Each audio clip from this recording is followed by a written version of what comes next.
Yeah, we're gonna be filming like this because supposedly this is supposed to be a scary event, and I have no proper lighting setups to do this exact thing. So yeah, you're basically gonna get a recap video where I am just literally holding my iPad at max brightness, blinding my face. Fits with the Halloween theme. Happy Halloween, everybody. All right, there was an event today, late at night for me. It started at 8 p.m. I feel so bad for the people in Europe who had to watch the whole thing live because that would have been at like way later than now. So, all right, what happened? Let's just talk about it.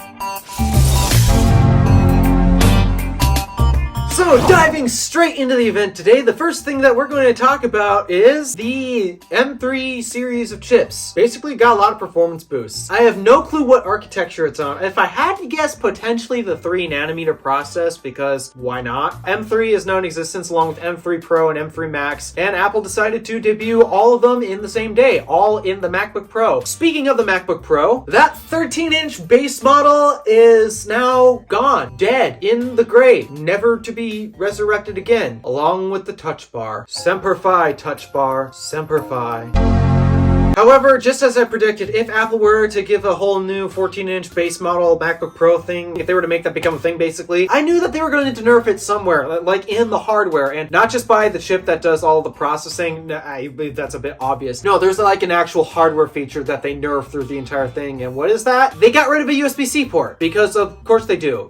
Base model MacBook Pros never had more than 2 USB-C ports, so okay. And something that really annoys me with this whole lack of 3 USB-C ports and now only 2? Why did they get rid of the USB-C port on the right side of the laptop? Because it's really convenient to have 2 different ports on opposite sides of the laptop instead of having them both on the same side. Then they have to compete for space and all that. So why can't we have them on opposite sides of the laptop, Apple? That's something I'm going to continue to complain to you about until you fix it. You did it with the Retina MacBook Pros, the original Retina MacBook Pros. You had the USB-A ports on opposite sides of the laptop. What a novel concept, right? It's like they've done this before. So why not do it again? All right, but yeah, that's pretty much what they changed with the base model. And there's new actual Pro laptops now. Yeah, I'm talking about the actual professional MacBook Pros, the 14 and 16 inch. Here's what they got, because they made some changes to that too. It's faster, obviously, because that's what M3 offers. Oh yeah, I forgot to list the whole features that M3 now brings, so let me list them off for you. Dynamic caching supposedly helps with memory management in the GPU. Mesh shading, no clue what that is, don't care. Ray tracing, you happy gamers? So for the most part, it's basically same cores but better efficiency, so that means they're getting more performance out of the cores. Maybe because they're now on the 3nm process? I don't know, just theorizing here. Okay, back to the MacBook Pros, because that's basically all we have to talk about with the M3 lineup. So yeah, they're faster. They also have more memory now. They used to cap out at around 96 gigs of memory. Now you can get 128 gigs of memory if you happen to need that much memory. It's slightly brighter display for standard range in terms of brightness. So now it's 600 nits instead of 500 where it used to cap out. So if you care about brighter displays outside maybe, okay, that makes sense. And then we have new color options! Woohoo! Apple finally did